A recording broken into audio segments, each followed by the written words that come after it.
Kung Foot in the original Rayman Legends was generally a disgrace. You had one arena, no obstacles, barely anything happening in the background. Shooting the ball felt horrible. Half the time you couldn't even tell where the ball was going. And because the ball was constantly loose, actually getting possession of it could feel more difficult than scoring. It basically felt like Ubisoft made the football minigame in 15 minutes, put it in the game, and then forgot it existed for the next 13 years. And apparently, they finally remembered. Because Rayman Legends Retold has just revealed Kung Foot Evo, and they have upgraded almost everything. This isn't just Kung Foot with a prettier background, this is borderline a completely different game mode. And the biggest change immediately fixes probably the worst thing about the original. You can actually control the ball now. When you get close enough to it, the ball attaches to your character, which sounds incredibly basic until you remember that in the original Kung Foot, the football behaved like an escaped zoo animal. It was constantly bouncing around independently of everyone, and you spend half the match desperately trying to make contact with the thing. Now, once you've actually got possession, you can move around with it, but more importantly, you can aim. You can aim your shots instead of just vaguely kicking the ball and praying whichever Teensys are listening. And you can now pass the ball to your teammates. That single change completely transforms how multiplayer can work, because Kung Foot isn't just 4 people violently chasing a loose object anymore. You can actually coordinate. One player gets possession, someone moves into space, you pass it across, they shoot. And because players can now attack whoever has the ball and knock it away from them, you've suddenly got an actual possession system. You can intercept people, you can tackle them, you can steal the ball. There is now an actual reason to think about who has possession and where your teammates are. Ubisoft somehow discovered football, but that isn't even remotely everything. Real quick, if you want more Rayman Legends Retold stuff, I'm covering basically everything that gets revealed, alongside documentaries, retrospectives, and other Rayman videos. So subscribe if that sounds like your thing. Anyway, back to Kung Foot. Because Kung Foot Evo now has power-ups. During matches,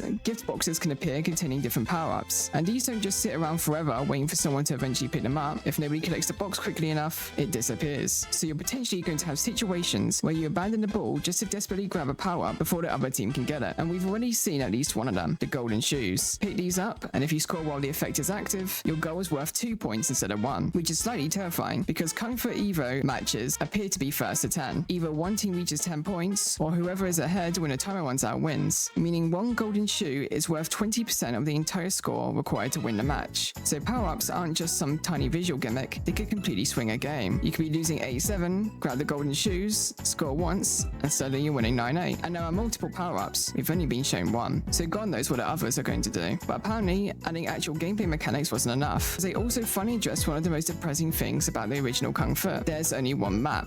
You could play the mode for 10 minutes, and you had basically experienced every environment Kung Foot was ever going to show you. Kung Foot Evo now has multiple arenas with different backgrounds. We've only actually seen one of them so far, so we don't know exactly how different every arena is going to be. But the important part is that there are multiple arenas now, and Ubisoft specifically talked about there being different configurations for matches, because before starting, you can apparently change your teams, change the costumes, and even mess around with different mutators and modifiers, which is where this could get completely ridiculous, because depending on how substantial these modifiers are, Kung Foot Evo could go from being a tiny side activity you play twice to one of those stupid multiplayer modes you accidentally spend 3 hours playing with somebody because every match turns into a different catastrophe. And Ubisoft even added a commentator. Naturally, it's a Teensy, but for some reason they didn't stop at just putting a Teensy behind a microphone. They gave him lore. According to the developers, this Teensy was apparently once a professional footballer until he suffered an injury, and he had to become a commentator instead. This man has had an entire tragic sporting career. The Kung Foot commentator has actual character development, and when somebody actually scores, he isn't the only bit of presentation they've added, because Kung Foot Evo now has goal replays. You score, the game actually cuts back and shows what happens, which is such an unnecessary addition, and exactly the kind of unnecessary addition Kung Foot desperately needed. They've even accounted for you being completely useless, because if you accidentally boot the ball into your own goal, the game literally displays wrong goal. Thank you, Ubisoft, I hadn't noticed. And somehow, even the end of the match has been dramatically upgraded, because once the game finishes, you get actual results showing statistics for the match. You can see things like your points, your assists, your tackles, and how many opponents you knocked out, which means Kung Foot Evo is actually tracking individual player performance now. So if your teammate starts claiming you lost because of you, we have evidence. But the greatest addition might generally be what happens beside the statistics, because the winning team starts dancing. Not some tiny victory animation either. Their characters just start busting out dance moves while the replays are displayed. Meanwhile, the losing team just stands there sulking. They deliberately animated the losing characters being miserable while the winners dance in front of them. That is incredible. And when you put everything together, this might generally be one of the biggest upgrades we've ever seen in Rayman Legends Retold, because they didn't take Kung Foot and polish it. They took practically every modern problem the original mode had and then started adding systems on top of it. The old game had one stale arena, now there's multiple. The ball used to just bounce around uncontrollably. Now you have possession. You couldn't properly aim. Now you can aim shots and passes. There was barely any strategy. Now you've got tackling tackling, passing, power-ups, and modifiers. Matches now have score limits. There are goal replays, there's a commentator, the commentator has a backstory, there are post-match statistics, and the winners start dancing while the losers stare into the abyss. Original Kung Foot felt like a mini-game. Kung Foot Evo looks like an actual multiplayer mode, and considering we've only seen one arena and one power-up, there could be considerably more they haven't shown yet, which is slightly insane. Because of everything I expected Rayman Legends Retold to massively overhaul, Kung Foot was not exactly at the top of the list, but somehow they might have cooked.